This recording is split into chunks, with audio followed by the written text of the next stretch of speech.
अभी हम लोग संत मत सिद्धांत में स्वर में सुर मिला करके गान किए हैं। ये प्रकृति द्वय उत्पत्ति लय होवे प्रभु की मौज सी। ये अजा अनाद्या स्वयं है, हर्ज न कहना चाहिए। ये प्रकृति द्वय, वैसे मतलब है दो, जड़ प्रकृति और चेतन प्रकृति। जड़ प्रकृति के चार भाग हैं, स्थूल, सूक्ष्म, कारण, महाकारण। एक चेतन प्रकृति, चेतन प्रकृति को ही पराप्रकृति कहा गया है, कैवल मंडल कहा गया है। ये दोनों प्रकृति परमात्मा की मौज से उत्पन्न हुई है और उन्हीं की मौज से इसका लय भी होता है, समाप्ति होती है।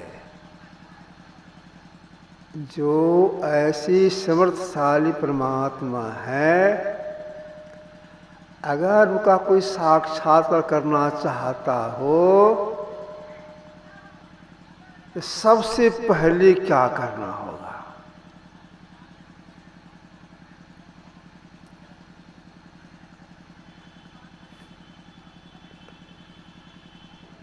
वेद में बताया गया है कि सबसे पहले उन्हें बुद्धि योग करना होगा,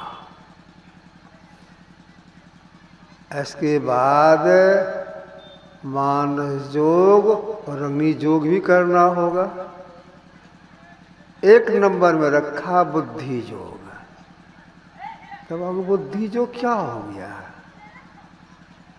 बुद्धि योग से तात्पर्य है सत्संग करना होगा। क्यों करना होगा सत्संग? इसलिए सत्संग करने से क्या सार है, क्या असार है, क्या कर्तव्य है, क्या अकर्तव्य है, इसका सही सही बोध हो जाता है। एक बात। दूसरी बात यह है, जो सत्संग करती है संसार आसक्ति जो है, संसार की आसक्ति, वह भी समाप्त होता है। तो देखिए, आसक्ति कारण जीव को नीचे की जोनियों में ले जाता है और जीव को दुख भोगाता है। आसक्ति के कारण ही जड़ भरत को मृग की जोनि में जाना पड़ा था, प्राय सब लोग जानते हैं। सत्संग से आसक्ति का नाश होता है। हम लोग शरीर में शरीर होने वाला जीव है।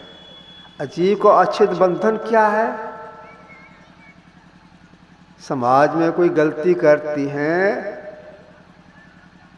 गलती करने वाले बदमाश हैं, समाज लोग पकड़ते हैं, उनके हाथ को रस्सी से बांधते हैं, कमर में रस्सा लगाते हैं, पैर में रस्सा लगाते हैं, तब और कहीं ले जाते हैं।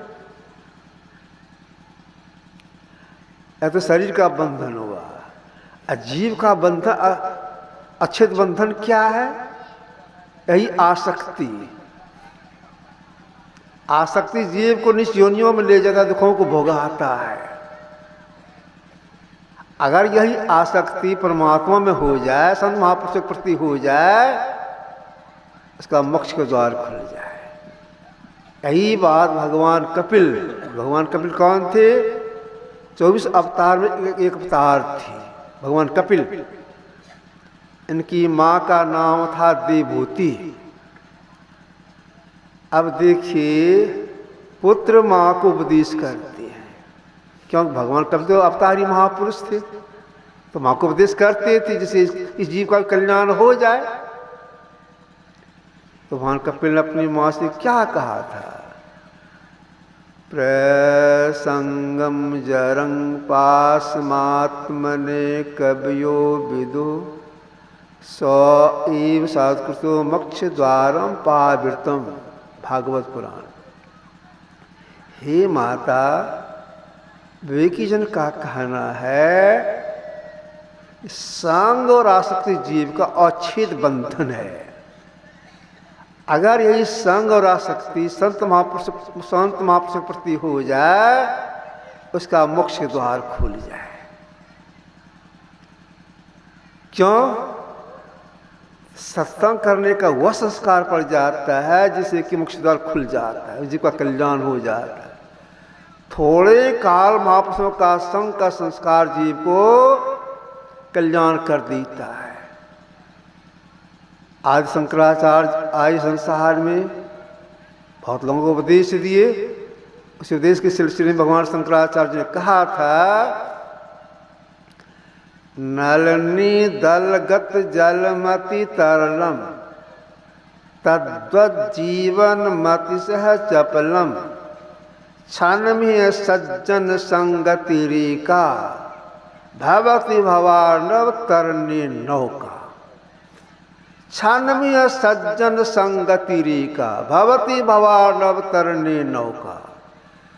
क्षण भर का महापुरुष को जो संग होता है, संस्कार जो पड़ जाता है, और संस्कार जीव को अब एक न एक दिन वह सागर पार करा देगा। इसलिए वेद की आज्ञा, हे मनुष्यों, अगर कल्याण चाहती हैं तो सबसे पहले महापुरुषों का संग करें। सार का सही सही बोध हो जाए, कर्तव्य का सही सही बोध हो जाए। इस कलिकाल में आदि संत ही भगवान बुद्ध, इन्होंने उपदेश के सिलसिले में कहा था, असारी सार मतिनो सारी चासार दस्सिनो ते सारंग नादि गच्छन्त मिच्छा संकल्प गोचरा। पाली में सार को असार, आसार को सार समझने वाले मिथ्या संकल्प में पड़े सार को प्राप्त नहीं करती। इसके आगे भगवान बुद्ध ने कहा, सारण्य च सारतो यत्वा असारतो ते सारंग अधिगच्छन्त सम्मा संकल्प गोचरा। पाली में इसका हिंदी अर्थ है, सार को सार, असार को सार समझने वाले सम्यक संकल्प युक्त सार को प्राप्त करती हैं। तो यह सार ज्ञान सही बोध कहाँ होता है? महापुरुष के संग में होता है। जितने बड़े बड़े महापुरुष हो गए, सबका यही कहना है, अगर आप सार सही बोध लेना चाहते, जानना चाहते हैं, तो आप सब पहले संग कीजिए, सार सही सही बोध हो जाएगा।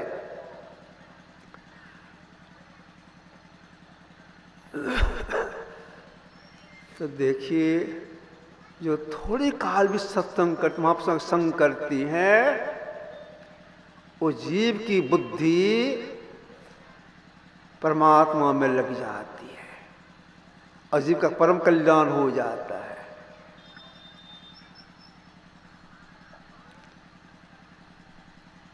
सतयुग के राजा मुचकुंद देवता के सेनापति बने। जब कार्तिक जी सेनापति बन गए तो उनको छुट्टी मिल गई। एक ये बोले, मैं बहुत थक गया, आराम करना चाहता हूँ। देवताओं ने कहा, मृत्युलोक में पहाड़ है, वहाँ एक गुफा है, जाइए उसी गुफा में आराम कीजिए, एक आशीर्वाद दे देता हूं। आप सोए रहेंगे गहरी नींद में, अगर कुछ आपको जगा देंगे उसको आप देख लेंगे और जल के समाप्त हो जाएगा। कच्चा नींद में जगाने वाले जल के समाप्त हो जाएगा।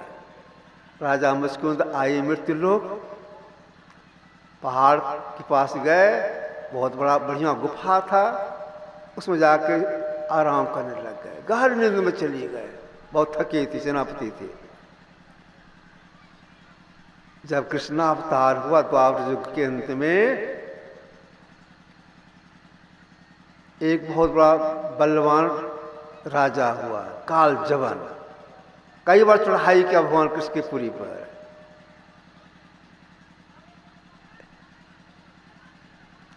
भगवान कृष्ण हरा देते, छोड़ देते थे, और बहुत फौज पंटल लेके आया। भगवान कृष्ण अब की इसका नाश करना है। अपने बड़े भाई बलराम से बोले, भैया आप घर में रहिए, मैं अकेले जाऊंगा। कोई हथियार नहीं लिए, अपने देह पर एक पीताम्बरी चादर ले लिए, हाथ में बांसुरी ले लिए, गले में माला पहन लिए, माथे में मोर पक्षी का पंख बांध लिए जो उनका श्रृंगार था। गए जहां कालजवन खड़ा था सेना के आगे, भैंस जरा कम कर दीजिए भाई, जरा भैंस कम कीजिए।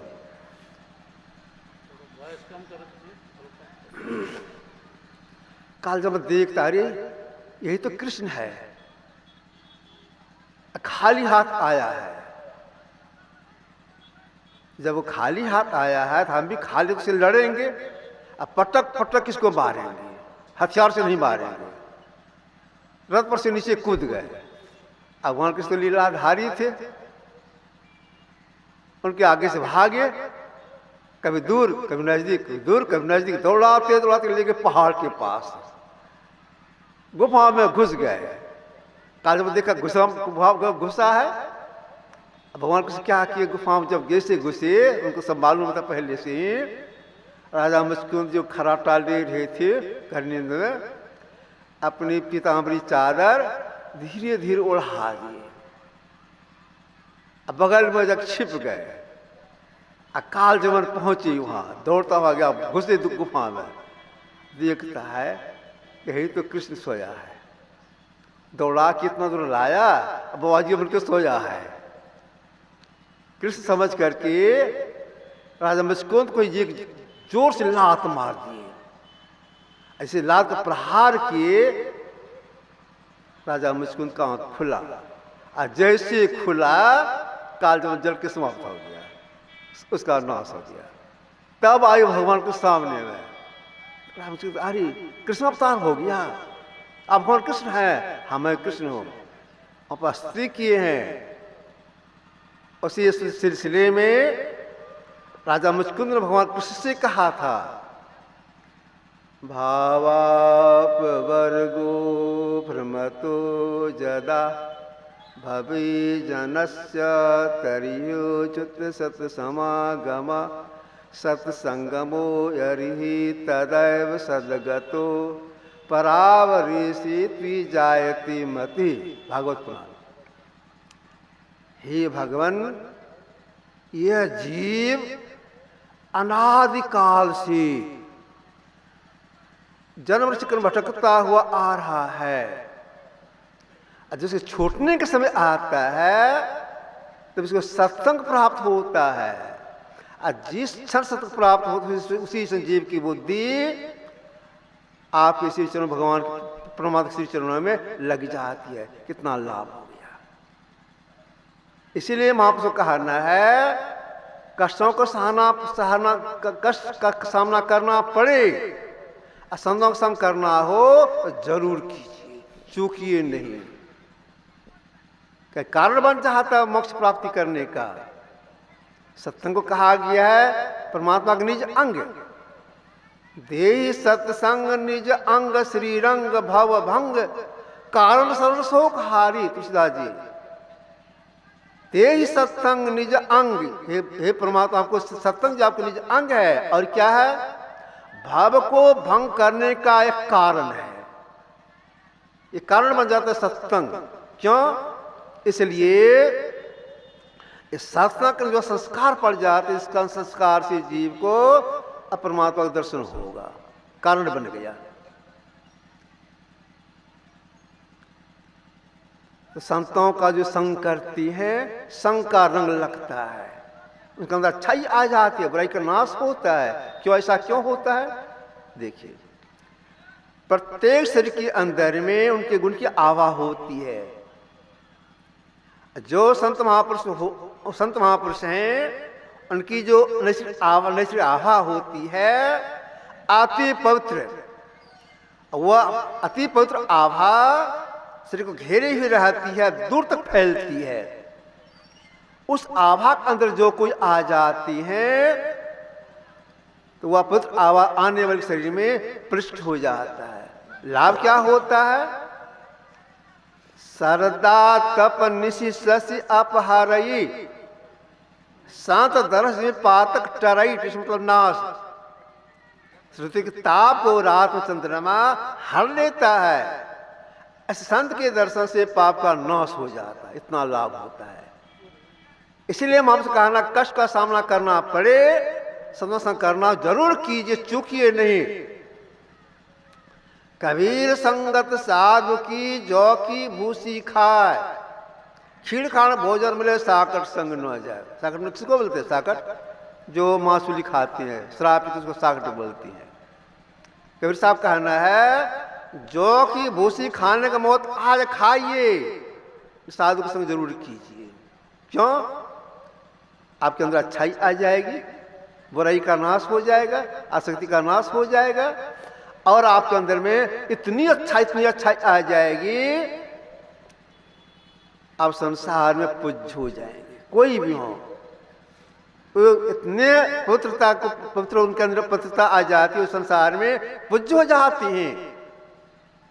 कबीर साहब की वाणी में है, पूज्य होत नर जगत में अस सत्संग प्रभाव, यह सत्संग प्रभाव पूजय नारी मीराबाई। सब पूजय सदन कसाई, नाभा भंगी पूजय रैदास जमारा, वाल्मीकि भय करो मनो विचारा, बिनु सत्संगति सत्संग का हुई ज्ञाना, धनु परीक्षा खान समझाना। कबीर चाहे ज्ञान को सत्संगति में आओ, पूज्य जगत में असत्संग प्रभाव। जो सत्संग आदमी संसार पूज्य हो जाती हैं, जो सत्संग नहीं करते हैं, तपस्या करते हैं और कुछ करते हैं, तो समय आने पर वे नीचे ही गिर जाती है। असत्संग करने वाले नीचे नहीं गिरते हैं, उसका विकास ही होता है, उसका उत्थान होता है। असत्संग नहीं करते, मानव सत्संग नहीं करते हैं, तपस्या करते हैं, उनका एक दिन नीचे गिर सकते हैं वे। भाग रे भाग फकीर के बाल का, कल काम नहीं बाग लागा, मार तो ही लेंगे पड़ा चिल्लाएगा, बड़ा बेखुद तू ना ही भागा, श्रृंगेरी से आउए ताही मार रही हो, बचान को जो लाख त्यागा, दास पलट के बचेगा सोई, जो बैठ सत्संग दिन रात जागा। श्रृंगेरी से सत्संग नहीं करते थे, तपस्या करते थे, अंत में ग्रस्त बन गए। यही पुरुष साहब कह रहे हैं, श्रृंगेरी से आवे ताहे मार रही हो, बचान को जो लाख त्यागा, दास पलट के बचेगा सोई, जो बैठ सत्संग दिन रात जागा। पर जो सत्संग ठीक कर जानकारी मिलती है, ये सारी सृष्टि परमात्मा ने की है, उनमें हमको मिलना है, तो अंत साधना में क्या करना होगा? वेद में आया, अंत साधना में मानस योग और अग्नि योग करना होगा, तब परमात्मा मिलन हो जाएगा, जो कल्याण हो जाएगा। मानस योग से मतलब मानस जप, मानस ध्यान, अग्नि योग से मतलब दृश्य योग अनुसंधान या करना होगा। तो कैसे करेंगे? सत्संग से जानकारी मिलती है, प्रेरणा का स्रोत भी सत्संग ही है। इसलिए सब कहीं को जानकारी के लिए और प्रेरणा के लिए सत्संग जरूर आना चाहिए। ये आपकी सेवा थोड़ा सा रखा, आगे सूचना आप लोग सुनेंगे। श्री सदगुरु महाराज की जय। हाँ, सूचना दीजिए।